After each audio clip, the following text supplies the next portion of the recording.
안녕하세요. 9월 큐티 공개 강좌 출애굽기 어떻게 읽을 것인가에 오신 여러분들을 진심으로 환영합니다. 네, 여러분 갈라디아서 묵상 잘 마치셨죠? 9월 초부터 14일까지 갈라디아서를 묵상을 했는데 이제 15일부터 10월 말까지 출애굽기를 묵상하게 됩니다. 물론 출애굽기는 1장부터 14장까지를 연초에 묵상했습니다. 나머지 15장부터 40장까지의 그 본문을 이제 묵상하게 될 텐데 여러분들의 그 묵상을 돕기 위해서 공개 강좌를 진행합니다. 온라인이지만 여러분의 자리에서 처소에서 꼭 교재를 다운받고 출력하셔서 종이로 출력물로 준비하셔서 임하시면 더욱 유익할 것 같습니다. 교재는 분당우리교회 홈페이지 우리 나눔터 공지 행사 게시판에 올려져 있습니다. 출애굽기 어떻게 읽을 것인가 시작하겠습니다. 출애굽기 이 책 이름은 헬라어로는 엑소더스입니다. 출발, 떠남의 의미를 담고 있죠. 어디서부터 출발하고 떠나는 것일까요? 예, 이 그 글자 그대로 출애굽, 이집트, 애굽을 나온 기록을 담아낸 것이 이제 출애굽기입니다. 애굽은 우리 성경은 이제 한자 성경을 번역해서 우리말 성경이 나온 거거든요. 이 한자 한문으로 이제 애굽으로 표기되어 있었고요. 그걸 그대로 저희가 애굽이라고 읽고 있는 것입니다. 물론 이제 중국 사람들은 애굽이라고 발음하지 않지만, 네, 쉽게 표현하면 이집트 탈출기라고 생각하시면 됩니다. 네, 이집트의 그 배경은 이렇습니다. 출애굽기의 배경은 이런 지리적 배경을 가지고 있어요. 지중해가 있고 지중해 연안에 많은 대륙과 그 나라들이 있습니다. 아프리카도 붙어 있고 그리고 중동도 붙어 있고요. 위쪽으로는 이제 터키, 유럽도 붙어 있죠. 이 이집트는 이제 지중해 아래에 보시면 애굽이라고 되어 있죠. 예. 그리고 이제 파란색 그 물줄기가 있는데 이것은 이제 나일강이라고 보시면 됩니다. 지중해와 맞닿아 있는 그 부분이 이제 여러 가지 지류가 있는데 이쪽에 삼각주가 발달해서 굉장히 비옥한 그런 지대라고 보시면 되고요. 이쪽 지역이 이제 고센 지역입니다. 여기에서 이제 이 히브리 민족들이 엄청나게 이제 번성하게 되는 것이죠. 여기서 이제 탈출을 해서 홍해를 건너고 역삼각형 모양의 그 땅이 있죠. 여기가 시나이 반도인데 맨 아래쪽에 이 반도의 아래쪽에 시내산이 있습니다. 시내산까지 내려가는 과정, 그리고 시내산에서부터 출발하는 과정이 이제 민수기의 여정이 된다고 보시면 됩니다. 자, 이렇게 이제 구체적으로 어떤 사건들이 있었는지 각 그 지명마다 중요 사건들을 기록해 놓았습니다. 잘 안 보이실 수도 있는데요. 빨간색 그 라인으로 된 것이 이제 출애굽 경로입니다. 이 왼쪽 위쪽 그 고센 지역에서 탈출을 해서 홍해를 건너고 쭉 아래쪽 그 시내 산으로 내려가는 과정입니다. 그리고 다시 올라가는 과정이 민수기 과정이죠. 자, 이집트의 그 여러 가지 문화 유산들을 볼 수 있습니다. 이제 거대한 그 무덤, 왕들의 무덤, 피라미드고요. 그리고 스핑크스. 자, 이 투트모스 3세의 모습입니다. 투트모스 3세는 이따가 또 언급해 드리겠습니다. 그리고 왕들, 그리고 사람들이 이제 영원한 생명을 갈망하면서 자신의 그 시신을 미라로 만드는 장면. 미라가 또 유명하죠. 출애굽은 언제 일어난 사건일까요? 그 출애굽의 연대에 대해서 알 수 있는 본문이 몇 구절 있습니다. 열왕기상 6장 1절에 보시면 이스라엘 자손이 애굽 땅에서 나온 지 480년, 솔로몬이 이스라엘 왕이 된 지 4년, 스브롤 곧 둘째 달에라고 되어 있죠. 솔로몬이 이제 960년, 기원전 960년에 왕이 됩니다. 그리고 그 4년 뒤 이스라엘 왕이 된 지 4년, 언제일까요? 966년이죠. 근데 이 시점이 4년째 되는 이 시점이 애굽 땅에서 나온 지 480년이다. 거꾸로 이제 기원 전이니까 거꾸로 돌아가야 되겠죠. 966년 이 시점에서부터 480년을 더 거꾸로 거슬러 올라가면 기원 전 1446년. 그래서 출애굽의 사건을 15세기에 일어난 사건이다. 15세기 설이 있습니다. 그런데 출애굽기 1장 11절 보시면 람세스, 창세기 47장 11절에 나오는 람세스, 이 기록을 통해서 19대 왕조 람세스 2세 때 일어난 사건이다라고 13세기설을 주장하는 학자들도 있습니다. 그런데 연대는 그렇게 중요하지 않습니다. 둘 다 근거가 있는데 연대보다 하나님께서는 이스라엘을 하나님께서 당신의 계획 가운데에서 전능하신 능력 가운데에서 탈출시켰다. 이것이 출애굽기의 중요한 목적이기 때문에 사실이기 때문에 이것만 기억하시면 될 것 같습니다. 그리고 출애굽기 12장 40절에 이스라엘 자손이 애굽에 거주한 지 430년이라고 표기가 되어 있습니다. 430년 동안 노예 생활을 했다고 알 수가 있는데 그런데 이제 사도행전 7장 6절을 보시면 스데반 집사가 이스라엘 유대인들에게 복음을 전할 때 설교를 할 때 돌에 맞아 죽기 전에 순교 전에 설교를 하는데 자신의 그 이스라엘의 역사를 우리 조상의 역사를 언급하는데 이집트에서 400년 동안 고생했다라고 얘기하죠. 그런데 430년 그리고 400년 어느 것이 진짜일까요? 둘 다 맞습니다. 근데 이 스데반은요 대략적으로 그 연대를 얘기한 거죠. 이렇게 성경에서 어떤 숫자가 다를 때에 틀린 것이 아니라 그 전후 문맥을 보시면서 파악하시면 좋을 것 같습니다. 모순이 아니라 대략적으로 묘사한 부분이 있다라는 거. 자, 그리고 출애굽기의 전체적인 구조와 내용을 한번 살펴보도록 하겠습니다. 이런 큰 숲 구조를 가지고 본문을 묵상하시면 좋을 것 같아요.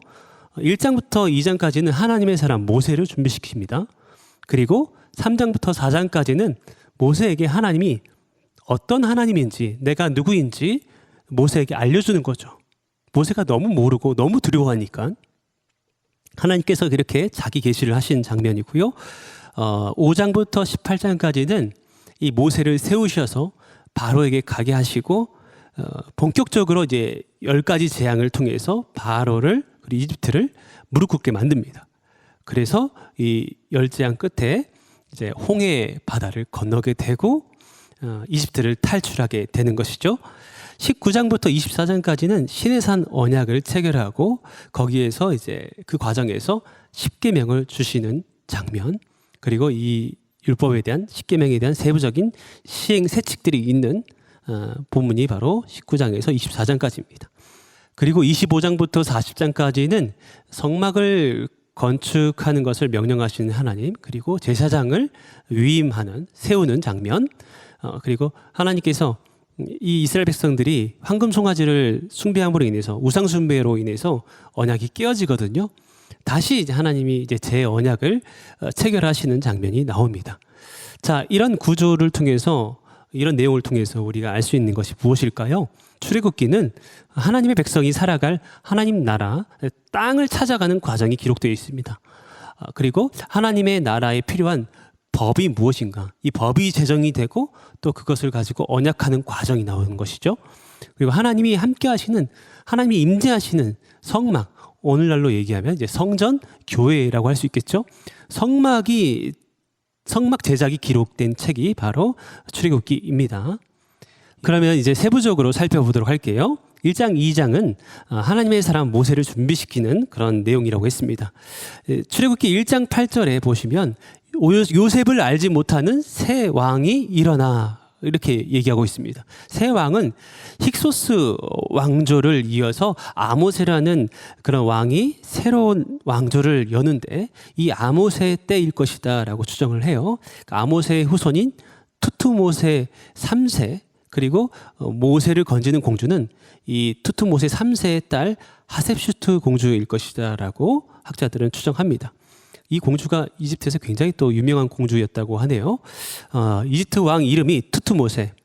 모세도 물에서 건져 올렸기 때문에 모세라고 했지만 이 왕족의 이름일 것이다라고 또 학자들은 주장합니다. 자, 히브리서 11장 24절에서 25절까지 여기에서 이제 모세가 얼마나 위대하고 훌륭한가 설명하고 있습니다. 바로의 공주의 아들이라 칭함받기를 거절했다. 그리고 자신의 민족들과 동포들과 함께 고난받기를 자청했다라는 것이죠. 하나님의 사명을, 하나님의 그 뜻을 이어받고 또 사명을 감당하기 위해서 모든 것을 내려놓는 모세의 모습을 묘사하고 있습니다. 자, 1장 12절에서는 이제 학대가 시작됩니다. 이렇게 이스라엘 백성들이, 히브리 민족들이 이집트 땅에서 매우 번성하고 그렇게 확장되는데 그 규모가 커지는데 지배 민족인 이집트 왕조가 굉장히 두려워하는 거죠. 그래서 산파들에게 명령합니다. 딸은 살리고 아들 낳으면 강물에 던져라. 그런데 히브리 산파 십보라와 부하, 대표적인 산파죠. 이들은 어떤 마음입니까? 하나님을 두려워하고 경외하죠. 이런 산파들에게 은혜를 베푸셔서 오히려 이런 위기 속에서, 고난 속에서도 히브리 민족들은 계속해서 번성하고 강해집니다. 자, 그리고 나서 이제 2장 1절에 모세가 등장하게 되는데, 모세는 레이 족속이죠. 아므람과 요게벳의 아들이고요. 이제 태어났습니다. 그런데 강물에 버리지 못하고 너무 아름답고 준수하니까, 그리고 자신의 그 자녀를 어떻게 버리겠어요.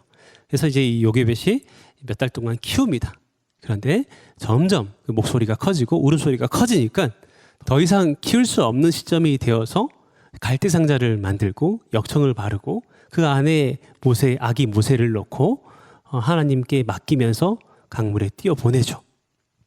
그런데 너무나도 신비롭게도 바로의 딸이 그 물가에서 목욕을 하다가 모세를 건져냅니다. 이 아기를 건져내니까 물에서 건졌다라는 그 의미의 그 이름을 붙여주는 거죠. 모세. 자, 이 모세가 이 바로의 왕궁에서 자라나게 되는데 엄청난 그 이집트 문명의 지혜와 지식들을, 그 문명들을 다 누리죠.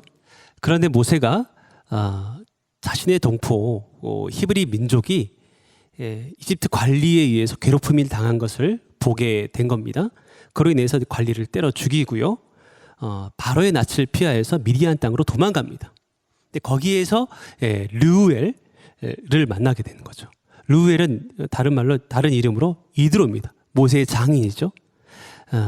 그 미디안 광야에서, 미디안 땅에서 도망자인 자신이 이제 정착을 하게 되는 것이고, 거기서 십보라 자기의 아내죠. 그리고 장인은 이드로. 이들과 함께 40년 동안 생활하게 됩니다. 네, 40년 동안 모세의 마음이 참 복잡했겠죠. 이집트 왕자로서 그렇게 살아왔던, 그러나 히브리 민족에 대한, 자기 민족에 대한 애정과 긍휼함을 가지고 그렇게 이집트 관리를 어쩔 수 없는 상황에서 때려 죽였는데, 하나님은 개입하지 않고 도와주시지 않고 모든 것을 다 내려놓고 도망간 이 시점에서 40년의 시간이 흘렀습니다. 어느 정도 이제 안정된 그런 가정, 그리고 일상, 평안한 일상을 누리고 있는데, 하나님께서 이 이스라엘 백성을 구원하고자 하는 계획 가운데서 모세를 부르시는 것이죠. 그런데 여러 해 후에 이제 이집트 왕이 죽게 되고요. 그 이후로 이스라엘 자손들은 더욱더 고된 노동과 핍박을 당하면서 하나님 앞에 탄식하고 부르짖습니다. 23절에서 25절까지 내용이 바로 그 내용입니다. 탄식하여 부르짖는 소리가 하나님께 상달된지라 그 고통 소리를 들으시고 언약을 기억하사 돌보셨고 기억하셨더라. 이 동사들을 잘 보시면 좋을 것 같습니다. 그리고 이 호렙산에서 이제 3장 1절에서 하나님이 모세를 부르십니다. 호렙산은 시내산과 같은 지명입니다. 왜냐하면 3장 12절에 이 산에서 하나님을 섬기리라. 결국엔 이 이스라엘 백성들이 시내산에 도달하게 돼서 그 산에서 하나님을 섬기게 되거든요. 같은 지명, 같은 산이라고 보시면 돼요. 3장 2절에 떨기나무에 이제 꺼지지 않는 불이 붙고요. 그 신비한 불 가운데에서 하나님의 음성을 듣게 됩니다. 거룩한 땅이니, 이곳은 거룩한 땅이니 네 신을 벗어라. 유명한 말씀이죠. 그리고 나서 이 불 가운데서 역사하신 하나님의 음성을 통해서 하나님이 어떤 분이신지, 어떤 계획을 갖고 있는지 이스라엘 백성의 지도자가 될 모세에게 그렇게 말씀하고 있는 것입니다. 내 백성의 고통을 내가 보았다, 들었다, 알고 있다. 내려가서 인도하여 내라, 가라 이렇게 명령하시는 겁니다. 자, 그런데 모세가 하도 하나님의 그 명령을 거절하고 두려워하고 그런 자기의 어떤 패배의식과 두려움 가운데 매몰되는 거죠. 하나님께서는 포기하지 아니하시고 이 모세가 40년 동안 그런 정서로 패배감과 두려움으로 후회로 그런 살았던 그 마음들을 다 아시고 3장, 4장 이 2장에 걸쳐서 끊임없이 계속해서 대화해 주십니다. 그 가운데 결국은 이 모세가 하나님의 지속적인 대화를 통해서 조금이나마 또 깨닫게 되고 용기를 얻고 하나님의 사람으로서 바로에게 당당하게 가게 되는 거죠. 자, 3장 14절에서 하나님께서는 그렇게 자기를 계시하십니다. 나는 스스로 있는 자라. 에으에 에쉐르 에으에 I am who I am. 나는 나다라는 거죠. 나는 스스로 있는 자다라고 하나님께서 말씀하십니다. 이 얘기는 이제 하나님이 근원적 존재라는 거예요. 어떤 원인에 의해서 생겨난 결과의 존재가 아니라 창조자이다. 그리고 스스로 움직이는 자이다라는 그 의미를 담고 있는 나는 스스로 있는 자다. 여러분, 이 아리스토텔레스, 그 유명한 그 그리스 철학자죠.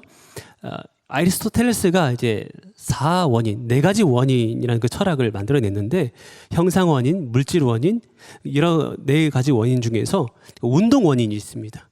그러니까 펜이 어떤 물건이 스스로 움직여서 활동하는 게 아니잖아요, 그렇죠? 제가 이 마이크를 던지면 이 마이크가 스스로 이렇게 던져지는 것이 아니라 제가 던졌기 때문에 이것이 운동하고 있는 것입니다. 마찬가지로 모든 만물을 움직이게 하는 존재, 그 운동의 원인이 되는 존재, 바로 하나님이라는 것이죠. 이렇게 아리스토텔레스의 철학을 통해서도 하나님의 존재에 대해서 증명하는 그런 학자들이 참 많이 있는데, 하나님은 이러한 분이다라는 것입니다. 스스로 존재하시는, 스스로 움직이는 모든 것의 근원적인 존재. 이것이 I am who I am. 나는 스스로 있는 자다. 그렇게 자기 자신을 계시합니다. 요한복음에서도요, 예수님이 자기 자신을 어떻게 계시하냐면 나는 무엇이다. 나는 양의 문이다. 나는 선한 목자다. 특별히 요한복음에서 그렇게 자기 자신을 많이 드러내시는 본문이 이제 요한복음이에요. 에고에미 헬라어로 나는 무엇이다. 자, 3장 15절에서 또 어떻게 계시하십니까? 나는 여호와다. 아브라함과 이삭과 야곱의 하나님이다. 이 얘기는 뭘까요? 나와 동떨어진 하나님이 아니라 나의 그 시작이 되시고 내 조상들의 삶에 늘 개입하시고 그들에게 약속하시고 지키신 하나님이셨다. 이것을 이제 모세에게 알려주시는 것이죠. 자, 그리고 4장 2절에서 이제 모세가 하나님의 지팡이를 들고 서게 됩니다. 양떼들을 치는 그 지저분한 하찮은 그 지팡이에서 하나님의 기적을 일으키는 하나님의 지팡이를 들고 서 있는 장면으로 변화가 되는 것이죠. 4장 14절에서 아론을 하나님께서 얘기하시면서 그의 입에 할 말을 줄 것이다. 네가 말을 못한 거 두려워하지 말아라. 혀와 입이 둔하고 뻣뻣하다고 해서 내가 너를 버리는 것이 아니라 아론을 통해서 동역하게 할 것이다. 자, 그리고 너희들이 행한 일을 가르치리라. 16절 너는 그에게 하나님같이 되리라. 자, 이렇게 하나님께서 모세를 세워주십니다. 그리고 22절에서 이스라엘은 내 아들 장자라. 이 얘기는 뭐예요? 하나님이 이스라엘을 구원하시겠다고 하는 그 당신의 열심이, 당신의 계획이 진하게 묻어있는 장면, 본문이라고 보시면 됩니다. 자, 이제 6월절 사건, 10가지 재앙을 통해서 6월절 사건이 있고요. 또 이집트를 탈출하게 됩니다. 이제 5장부터 이제 18장까지는 어떤 사건이에요? 하나님께서 10가지 재앙을 통해서 바로를 굴복시키고 이집트의 그 모든 것들을 초토화합니다. 그래서 이제 마지막 10번째 재앙, 장자의 죽음을 통해서 바로가 두 손 들죠. 나가, 사라져. 그래서 결국엔 이 6월절 장자의 죽음, 이 10번째 재앙을 정말 6월절 어린 양의 피로써 건진받고 구원받고 그들이 이제 이집트를 나오게 됩니다. 자, 10가지 재앙 19절에서 20절 말씀이죠. 내가 하노니 강한 손으로 치기 전에는 애굽 왕이 너희가 가도록 허락하지 아니하다가 내가 내 손을 들어 애굽 중에 여러 가지 이적으로 그 나라를 친 후에야 그가 너희를 보내리라. 하나님께서는 이 바로의 완악함을 알고 계셨어요. 그래서 10가지 재앙을 내리셔서 그들의 모든 것들을 굴복시킵니다. 피, 개구리, 이, 파리, 가축, 종기, 우박, 메뚜기, 흑장, 장자. 저는 뭐 피계, 이파, 악독, 우매, 흑장 이렇게 앞글자를 따서 이렇게 외우고 있습니다. 이것은 이 10가지 재앙은요, 그들이 이집트인들이 신의 존재로 추앙한 대상들이었어요. 이거 굉장히 안 좋은 것들이잖아요, 그렇죠? 농사를 방해하는 것들도 참 많이 있고요, 부정적인 것들도 많이 있는데 그렇기 때문에 그 두려움의 대상인 그들을 신으로 섬겨서 그 노여움을, 그 벌을, 형벌을, 그 피해를 피하고자 했던, 그래서 신들의 존재로 추앙했던 그런 대상들입니다. 근데 하나님께서 그들을, 그 모든 것들을 다 굴복시키죠. 이 재앙을 하나님께서 명령하셔서 이렇게 나일강이 피로 바뀌어지게 되고요. 그 당시 이집트 사람들은 모든 생명이 나일강으로부터 온다, 나일강으로부터 출발한다고 생각했습니다. 근데 그 나일강을 피로 바꾸시죠. 그 얘기는 뭐냐면은 모든 생명의 출발은 나일강이 아니라, 나일강의 신이 아니라 바로 여호와 나로부터 생명이 출발한다라는 것을 선포하는 첫 번째 재앙이죠. 그리고 마지막 장자의 죽음도 마찬가지예요. 죽음, 장자의 죽음, 죽음의 그 권세를 또 주장하고 있는 죽음의 신이 따로 있습니다.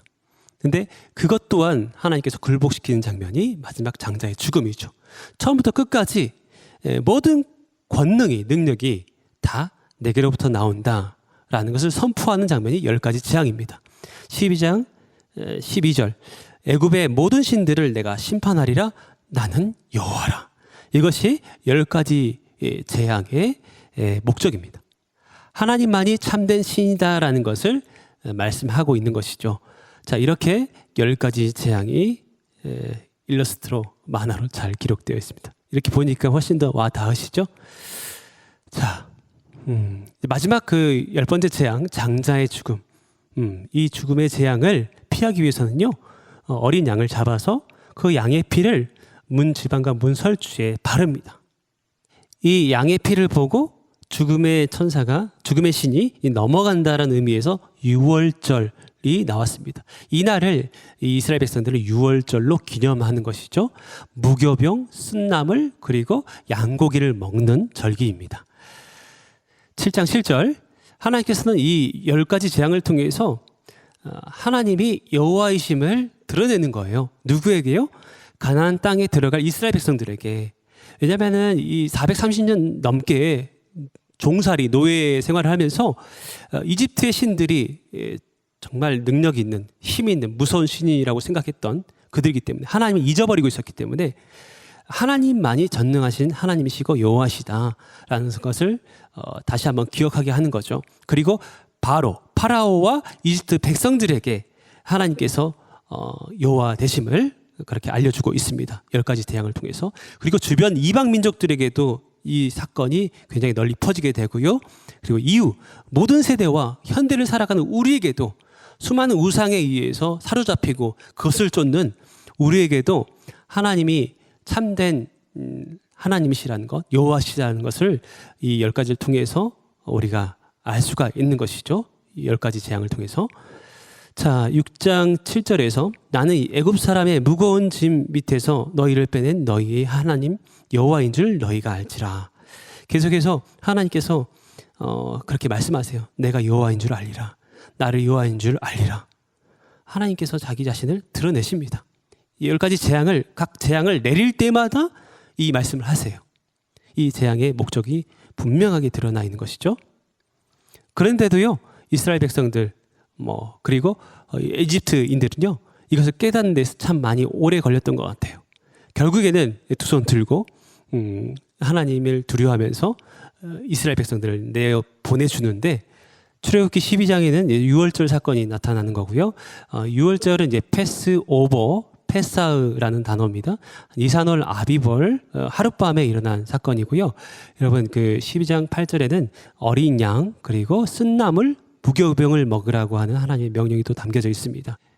출애굽기 12장 37절에는 유아 외에 60만 명 이상의 그런 이스라엘 백성들이 탈출했다라고 기록되어 있습니다. 20세 이상이 60만 3,550명. 그런데 이제 민수기 26장 51절에요. 40년이 지난 이후에 숫자도 동일합니다. 하나님께서 지키시고 보존하셨다라는 거죠. 60만 1,730명으로 인구 조사가 되어 있습니다. 예, 하나님의 붙드심과 인도하심을 나타내는 본문이고요. 12장 47, 8절 그리고 49절에 여러분 이 탈출하는 과정 속에서 히브리 민족만 탈출하느냐? 아닙니다. 너희와 함께 거류하는 타국인들도 같이 탈출했다라는 겁니다. 하나님의 구원이 이스라엘인들에게만 국한되는 것이 아니라 하나님은 구원은 전 세계, 전 우주적이라는 것을 또 알 수 있는 본문이죠. 13장 17절에는요. 블레셋 사람의 땅의 길은 가까울지라도 이렇게 되어 있는데 해변 길이 있습니다. 가까운 지름길이 있는데 하나님께서는 일부러 돌아가세요. 하나님의 특별한 인도하심이 있는 것이죠. 이렇게 홍해를 건너서 해변길, 그 블레셋 지역을 이렇게 지나서 가면 훨씬 더 빠를 수 있는데요. 밑에 시나이 반도의 밑에 있는 그 시내산으로 일부러 내려가게 하십니다. 거기에서 하나님은 여러 가지 사건들을 만나게 하시고 하나님이 또 어떤 분이신지를 그 사건들 통해서 알려주시는 내용이죠. 결국에는 이 시내산에 도달하게 돼서 하나님께서 시내산 언약을 체결하게 되고 또 하나님의 계명, 십계명과 율법들을 주시는 장면이 거기에서 나옵니다.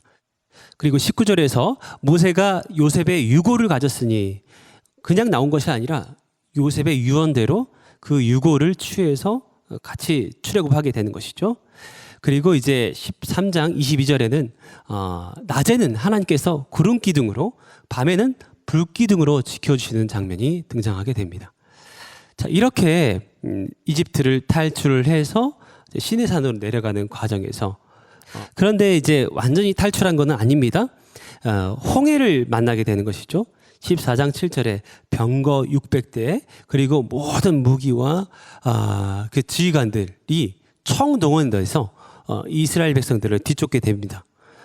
뒤에는 바로의 군대가 쫓아오게 되고 바로 앞에는 이스라엘 백성들의 앞에는 거대한 홍해가 있는 것이죠.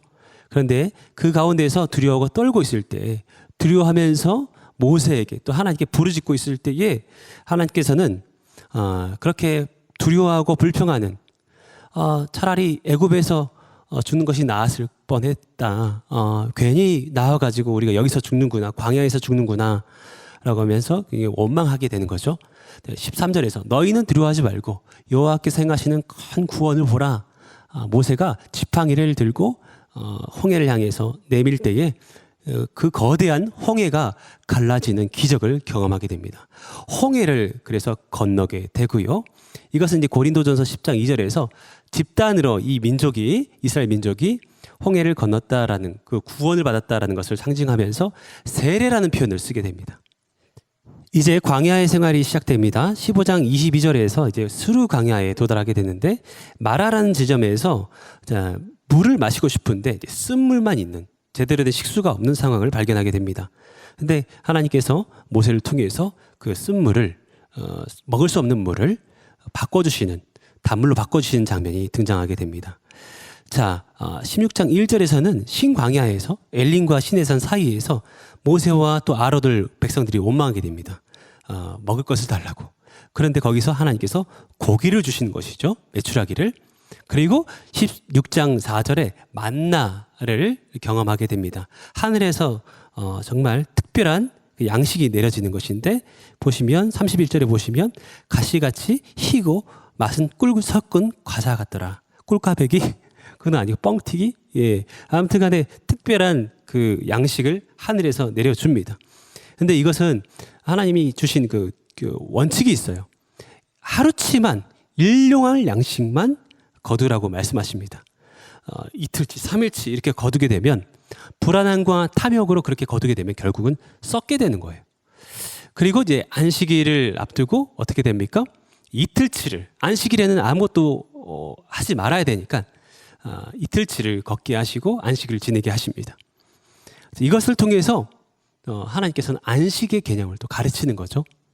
이제 나가서 오늘도 하루치를 걷고 싶은데 하나님께서는 어제 이틀치를 걷게 하시고 오늘은 쉬라고 하셨어. 근데 오늘 쉬고 있을 때 굉장히 불안감이 들잖아요, 그죠? 내일 안 내리면 어떡할까? 그래서 그런 그 두려움 속에서 하나님께서 함께 하시고 또 반드시 내려 주실 것이다라는 안식을 그 개념을 배우게 됩니다. 16장 34절에서 이 만나를 한 호멜에 담아다가 또 법궤 안에다 넣어라라고 또 명령하시고요. 16장 35절에서는요. 이 만나가 40년 동안 가나안 땅 적경에 이르기까지 만나가 내려졌다. 그 이후로는 이제 만나가 하늘에서 내리지 않죠. 더 이상. 이런 만나에 대한 사건이 있습니다. 여기가 이제 마라의 쓴물의 사건, 쓴물을 단물로 바꿔주는 장면입니다. 자, 그 이후에 17장에는 르비딤 사건이 있습니다. 르비딤이라는 그 지역, 여기가 이제 르비딤 반석인데요. 물이 없는 그 지점을 만나게 됩니다. 그래서 목마르다라고 하나님 앞에 그리고 모세에게 원망하고 그렇게 두려워하니 하나님께서 모세를 통해서 물을 마신 후에 17장 8절에서 아말렉과 전투를 하게 되는데 놀라운 장면이죠. 이들이 전쟁에 대해서 전혀 배우지 않고 무기도 없었을 텐데 굉장히 호전적인 민족인 아말렉과 첫 전투를 하게 됩니다. 여호수아를 필두로 하여서 전쟁을 하는데 모세가 이제 높은 곳에서 하나님을 향해서 손을 들고 기도를 합니다. 밑에서는 이제 이스라엘 백성들이 전쟁을 하는 것이죠. 싸움을 하는 것이죠. 그러나 이제 이 모세의 팔이 떨어지면은 뭔가 패색이 짙어지죠. 그래서 아론과 훌이 옆에서 모세의 발을 떠받치는 장면. 그로 인해서 결국에는 이 아말렉을 이기게 됩니다. 여기에서 이제 여호와 니시라는 개념이 나오는데 니시 깃발이라는 뜻입니다. 승리의 깃발, 승리의 하나님. 여러분 이제 어떠한 무기도 능력도 전혀 없는데 전적인 하나님의 능력으로 인해서 도우심으로 인해서 첫 승리를 경험한 이스라엘 백성들. 하나님은 우리로 하여금 승리케 하시는 승리 하나님이다라는 것을 배울 수 있다라는 것이죠. 앞에 있는 그 마라의 사건 그리고 르비딤 사건을 통해서 하나님이 어떠한 분이신가를 하나하나 배우게 되는 겁니다. 만나와 메추라기를 통해서도요. 하나님이 우리를 먹이시는 하나님 많은 것을 배우게 되는 장면이 이 시내산까지 내려가는 그 여정 속에서 나타나게 됩니다. 자, 이 그림은 이제 모세가 두 팔 들고 하나님께 기도한 장면이고 밑에서는 아말렉 자손들과 민족들과 전투하는 장면입니다. 옆에 있는 아론과 훌이 모세의 팔이 떨어지지 않도록 기도한 손이 내려지지 않도록 뒤에서 받쳐주는 거죠. 옆에서. 그로 인해서 결국에는 승리하게 됐다는 것입니다. 이어서 18장 1절에서는 이도로의 방문이 있습니다. 모세가 혼자서 많은 일들을 감당합니다.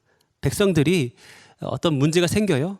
다툼이 생겨요. 그거 가지고 옳고 그름을 판단해 달라고 자꾸 모세에게 다가옵니다. 모세로서는 그것을 감당하기가 너무 어렵죠. 그래서 장인 이드로가 방문해서 모세에게 혼자 감당하지 말아라. 천부장, 백부장, 50부장, 10부장을 세워서 그들로 하여금 리더십을 발휘하게 해라 라고 얘기를 합니다.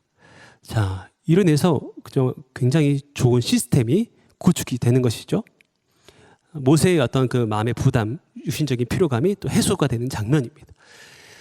19장 1절에는 이제 중요한 장면입니다. 시내산 언약이 이제 체결되는 그 장이 19장인데요. 3개월 되던 해, 그러니까 출애굽한 지 3개월 되던 해, 그러니까 60일에서 70일 정도 됐겠죠. 이집트에서 나온 지. 시내 광야에서 이제 모세가 시내산에 올라가게 되고 이 지역에서 이스라엘 백성들이 1년간 머물게 됩니다. 민수기 10장 11절에 둘째 해 둘째 달 20날에 이제 바람 강요로 출발하게 되는 것. 이제 떠난 장면이 민수기 10장 11절입니다. 19장 5절 6절에서 하나님께서는 그렇게 말씀하십니다. 세계가 다 내게 속하였나니 너희가 내 말을 잘 듣고 내 언약을 지키면 너희는 모든 민족 중에서 내 소유가 되겠고 너희가 내게 대하여 제사장 나라가 되며 거룩한 백성이 되리라. 하나님께서 이 시내산 언약을 세우시는 목적, 그리고 당신의 그 뜻을 보여주시는 것이죠. 내 말을 잘 듣고 내 언약을 지키면, 전제가 있습니다. 조건이 있습니다. 너희는 모든 민족 중에서 내 소유가 될 것이고, 그리고 너희가 내게 대하여 제사장 나라가 되며 거룩한 백성이 되리라. 여러분, 이 장로들과 백성들이 다 이 말씀을 듣고 아멘하고 준행하기로 결단합니다. 그리고 이제 언약서를 쓰고요. 하나님께서 증거판, 증거가 되는 이 두 돌판을 주시는 것이죠. 시내산에서 이 모세와 장로들 그리고 백성들이 하나님의 어떠한 분이신지, 또 하나님께 어떻게 나아가야 되는지를 경험하는 장소가 바로 시내산입니다. 그런데 이것이 마치 성막과 유사하죠. 성막에서 지성소, 성소 뜰이 있는 것처럼 지성소에는 대제사장만이 들어갈 수 있고요. 모세가 시내산 꼭대기에서 하나님을 홀로 그렇게 만났던 것처럼 성막에도 지성소에는 대제사장만이 들어갈 수가 있습니다. 민족들을 대표해서. 그리고 성소, 제사장까지 들어갈 수 있는 성소, 그리고 백성들이 있는 뜰, 이런 구도로 볼 때 시내산의 장면은 마치 성막을 상징하는 것과 같다라고 얘기합니다. 시내산에서 하나님이 만나 주신 것처럼 성막에서도 내가 너희를 만나겠다. 그래서 하나님께서 이후에 성막을 이렇게 지어라라고 명령하시는 것이죠. 자, 이것이 이제 시내산이라고 보면 됩니다. 굉장히 척박하고 험난한 그런 산세 모습이 나와 있습니다. 두 돌판을 갖고 있는 모세의 장면, 영화의 장면이죠. 자, 19장 다음에 이제 20장은 이제 십계명이 주어지는 장면입니다. 십계명은 요약하자면 하나님 사랑, 이웃 사랑입니다. 10가지 계명을 2가지로 정리하자면, 축약하자면 하나님을 사랑하고 이웃을 사랑하라. 예수님께서도 그렇게 얘기하시죠. 첫째 되는 계명이 무엇이냐? 하나님 사랑해라. 그리고 둘째 되는 계명, 이웃을 사랑해라. 이것이 십계명의 정신입니다.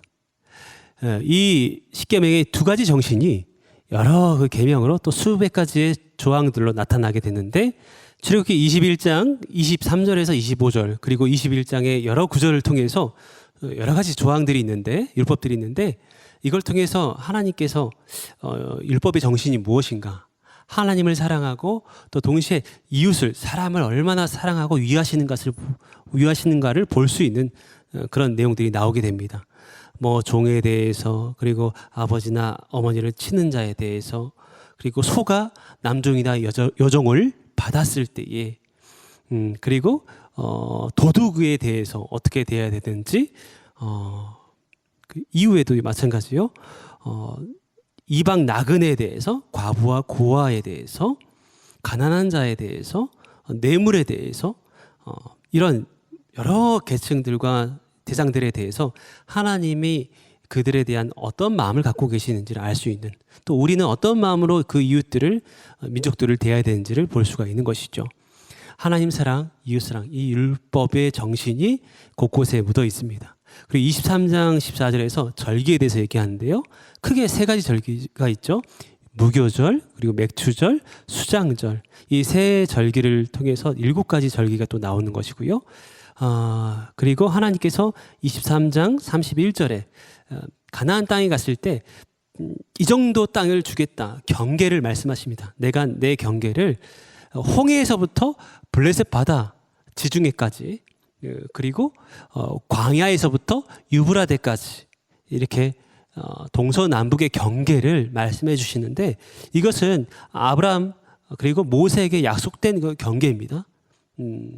그런데 실제적으로 이루어지는 것은 여호수아 때 일부 이루어지고요. 그리고 다윗과 솔로몬 때에 이 여기서 얘기하신, 약속하신 그 지명의 경계, 그 영토가 이스라엘 땅에게 이스라엘 나라에 그렇게 주어지게 됩니다. 그리고 출애굽기 25장에서 40장까지의 내용입니다. 성막 건축과 재언약에 대한 내용입니다.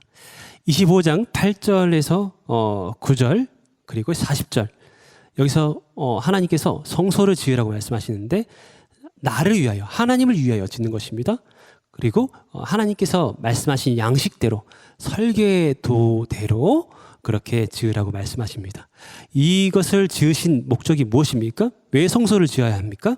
하나님께서 신의 산에서 모세 그리고 이스라엘 백성들을 만나 주신 것처럼 늘 언제나 그 산에만 머무를 수는 없잖아요. 광야의 그 시간들을 지나면서 광야에서도 하나님께서 이스라엘 백성들을 만나 주고자 하는 차원에서 성소를 지으라고 하시는 것이죠. 29장 43절 내가 거기서 이스라엘 자손을 만나리니 45절 애굽 땅에서 인도하여 낸 줄을 알리라. 이 성소에서 하나님께서 만나시면서 하나님이 자신이 어떠한 존재인지를 알려주고자 하는 것이죠. 또 하나님의 뜻이 무엇인지 어떻게 살아야 되는지를 이 성막에서의 임재를 통해서 이스라엘 백성들에게 알려주는 것입니다. 이 성막 건축의 원칙이 있습니다. 자발적인 헌물이어야 합니다. 억지로 드리는 것이 아니라 기쁨과 감사와 신뢰와 기대를 가지고 자발적으로 드리는 헌물로 이 성막을 만들기로 작정하십니다. 26장 33절에서는 휘장과 또 성소와 지성소에 대해서 증거계 위에 속죄소에 대해서 증거계는 법궤를 얘기하는 것입니다. 법궤의 뚜껑이 덮개라고 할 수 있는데 이것이 이제 하나님께서 임재하시는 의자라고 보시면 됩니다.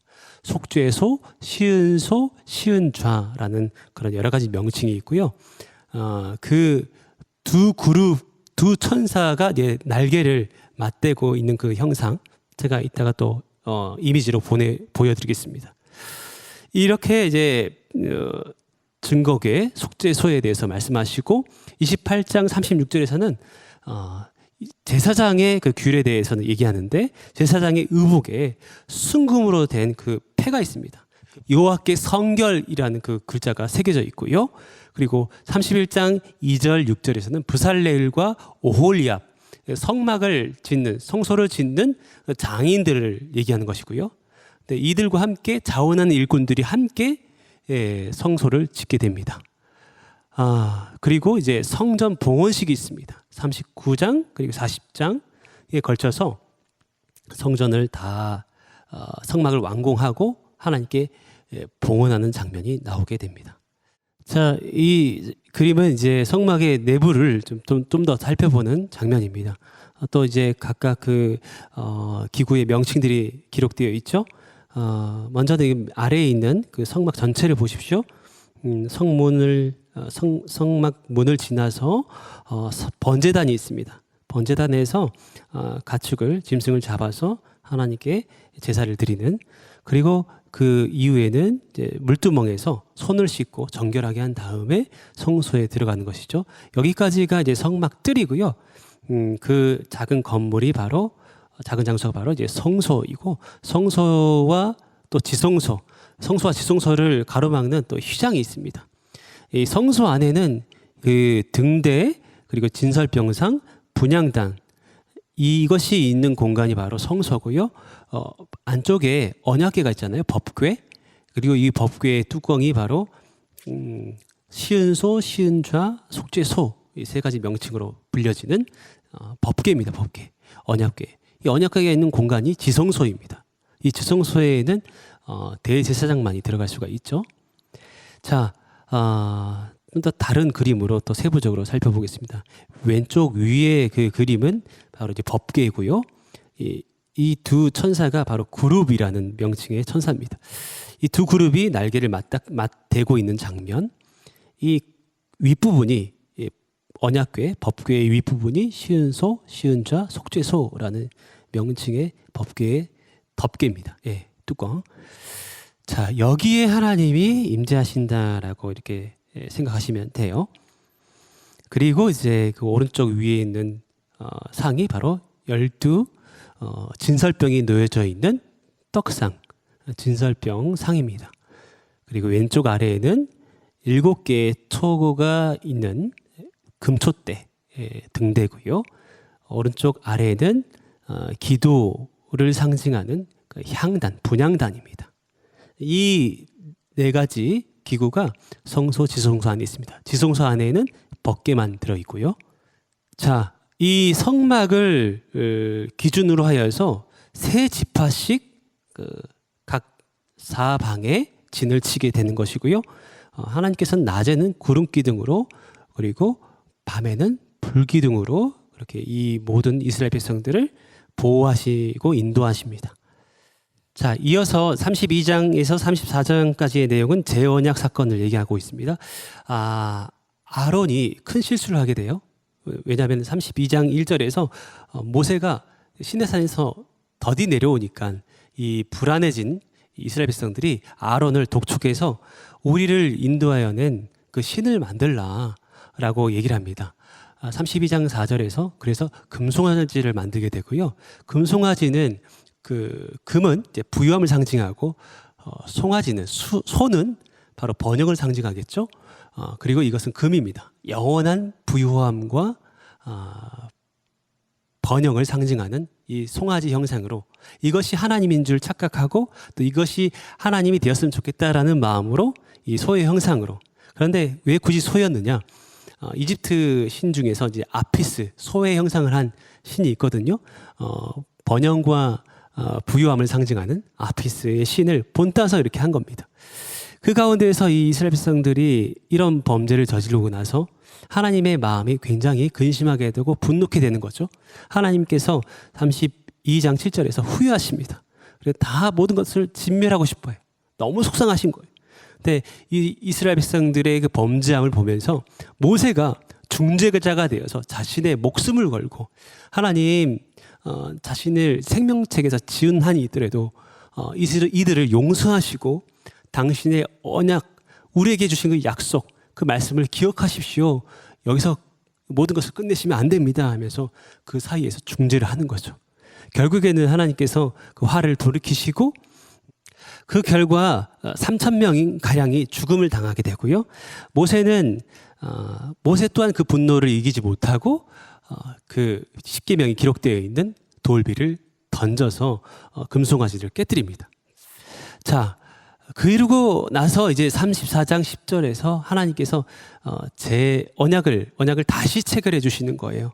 하나님이 다시 용서하시고 다시 언약을 세우시는 과정을 통해서 하나님은 어떤 분이심을 알 수 있어요. 우리를 결코 버리지 아니하시고 우리가 때로는 그 언약을 지킬 힘이 없을 때, 깨뜨렸을 때에 자비하심으로, 인내하심으로 우리에게 다시 손 내밀어 주시는 그 하나님. 그리고 34장 14절에서는 하나님은 자기 자신을 그렇게 설명하십니다. 나는 질투의 하나님이다. 질투는 사랑을 전제로 하는 거죠. 맹렬한 뜨거운 그런 사랑을 전제로 한 표현이 바로 질투입니다. 하나님 그렇게 우리를 원하시는 거예요. 나는 너의 하나님이 되고 너희는 내 백성이 되리라. 그래서 430년 넘게 하나님을 잊고 또 이방 문화에, 우상 문화에, 이집트의 그 모든 문화 속에서 완전히 정체성과 사명과 이 약속을 다 잊어버린 이스라엘 백성들에게 찾아오셨고 구원해 내신 하나님 아니십니까? 그래서 하나님이 정말 얼마나 이스라엘 백성들을 원하고 계시는지, 그리고 오늘 살아가는 우리에게도 적용점이 됩니다. 하나님께서 주신 약속을, 하나님 주신 그 뜻을 우리가 지킬 힘이 없을 때, 그것을 깨뜨렸을 때 하나님을 다시 용서하시고 언약을 맺으시고 그 언약을 지킬 수 있도록 늘 나와 동행하시는 하나님이라는 것을 알 수 있습니다. 자, 이것이 이제 이스라엘 백성들이 시내산 아래에서 아론과 함께 금송아지를 숭배한 사건을 표현한 그런 그림입니다. 그 금송아지를 만들고 나서 이들이 굉장히 기뻐하면서 춤추고 있는 모습이 있죠. 하나님께서 굉장히 가슴 아픈 마음을 가지고, 아픈 그 마음을 가지고 분노하게 되는 장면입니다. 자, 그리고 이제 마지막 부분 39장과 40장은 성막의 봉헌과 그리고 여호와의 영광이 성막 가운데 나타나는 것을 묘사하면서 마치고 있습니다. 39장 32절에서 33절, 이스라엘 자손이 이와 같이 성막 곧 회막의 모든 역사를 마치되 여호와께서 모세에게 명령하신 대로 다 행하고 그들이 성막을 모세에게로 가져왔으니, 이렇게 기록하고 있죠. 하나님께서 명령하신 그 모든 것들을 다 지켜서 이들이 성막의 모든 그 준비 과정을 마치게 됩니다. 그리고 여호와께서 모세에게 명령하신 대로 다 행하고 그들이 성막을 모세에게로 가져오게 되는 것이죠. 39장 43절에 모세가 그 마친 모든 것을 본즉 여호와께서 명령하신 대로 되었다라는 것을 알고 모세가 그 이스라엘 백성들을 축복하는 장면이 나오게 됩니다. 그리고 40장 33절에 모세가 이같이 역사를 마치니 하고 그 이후에 그 성막 가운데 하나님의 영광이 놀랍도록 임하는 것을 묘사하고 있고요. 이렇게 40장에 성막을 봉헌하게 되고 하나님의 영광이 가득하게 임하는 것을 장면을 끝으로 하여서 모든 출애굽기 과정이 마치게 됩니다. 여러분, 출애굽기의 내용을 통해서 우리가 무엇을 알 수 있습니까? 출애굽기를 왜 우리에게 주셨는가? 아까 초반부에 그렇게 먼저 말씀드렸습니다. 하나님의 백성이 살아가야 할 그 하나님의 나라, 그리고 그 땅을 향해서 찾아가는 과정이 출애굽기에 기록되어 있다라는 거, 그리고 하나님 나라에 필요한 그 법, 하나님 사랑, 이웃 사랑, 또 이 정신이 곳곳으로 녹아져 있는 수많은 율법들, 이것들이 제정이 되고 또 하나님이 그런 맥락에서 이스라엘 백성들과 언약하는 과정이 기록되어 있는 것이 바로 출애굽기입니다. 하나님이 함께 하시는 하나님이 임재하시는 성막, 하나님께서 우리를 어떻게 만나주기를 원하시는지, 어떻게 우리는 나아가야 하는지를 알 수 있는 곳이 바로 성막이죠. 이 성막을 설계를 알려주시고 또 그 성막을 하나하나 제작해 가고 완공하는 것이 기록된 책 바로 출애굽기입니다. 이걸 통해서 우리는 과연 무엇을 향해서 나아가고 있는가? 우리가 바라보고 있는 땅은 무엇인가? 하나님 나라의 관점에서 우리가 우리의 자신의 모습들을 돌아보았으면 좋겠습니다. 나는 그 약속의 땅, 하나님 나라를 바라보면서 오늘도 그 여정을 광야와 같은 그 시간들을 믿음으로 걸어가고 있는가? 하나님의 인도하심과 보호하심 속에서 하나님의 약속 속에서 그렇게 걸어가고 있는가? 우리의 삶을 좀 돌아봤으면 좋겠습니다. 그리고 하나님 나라에 필요한 법이 있습니다. 십계명이고 하나님 사랑, 이웃 사랑이라는 정신이 곳곳에 흘러가는 것이죠. 나는 이 하나님 나라를 이 땅 가운데에서도 누리고 있는지, 그리고 하나님 나라를 누리기 위해서는 내가 이 하나님 사랑 그리고 이웃 사랑이라는 그 은혜를 누려야 되는데 나는 과연 그 토대 위에 서 있는지를 내 신앙을, 내 삶을 돌아보는 시간이 되었으면 좋겠습니다. 그리고 하나님의 임재가 있는 성막, 오늘날로 얘기하면 하나님의 성령이 임하는 성전은 바로 우리의 심령입니다. 나는 과연 이 하나님이 임재하시는 성전, 하나님의 임재가 있는가? 그리고 우리에게 주어진 예배의 장소, 이것 또한 오늘날로 말하면 성전이라고 할 수 있는데, 성막이라고 할 수 있는데, 난 이 성막에서 과연 하나님을 담대하게 만나고 있는가? 예수 그리스도의 그 은혜로 말미암아 은혜의 보좌에 내가 담대히 나아가고 있는가? 하나님을 경험하고 있는가? 하나님의 임재를 느끼지 못한 지 너무 오래된 상황은 아닌지요. 그래서 이런 중요한 주제들을 가지고 출애굽기를 한번 묵상해 가시면 좋을 것 같습니다. 아무쪼록 이런 큰 흐름과 그림을 가지고 출애굽기 다소 어려울 수 있지만 그러나 두려워하지 마시고 하나하나 묵상해 가셨으면 좋겠습니다. 이 묵상의 과정을 통해서 하나님이 어떤 하나님인지, 또 나는 당신의 백성으로서 어떤 존재인지, 어떤 길을 걸어가야 하는지를 잘 돌아볼 수 있는 의미 있는 그런 묵상의 한 달, 두 달이 되었으면 좋겠습니다. 9월, 10월 이 출애굽기 묵상을 통해서 영적으로 더욱더 부요해지고 또 은혜가 충만한 시간 되기를 주님의 이름으로 축복합니다. 수고 많으셨습니다.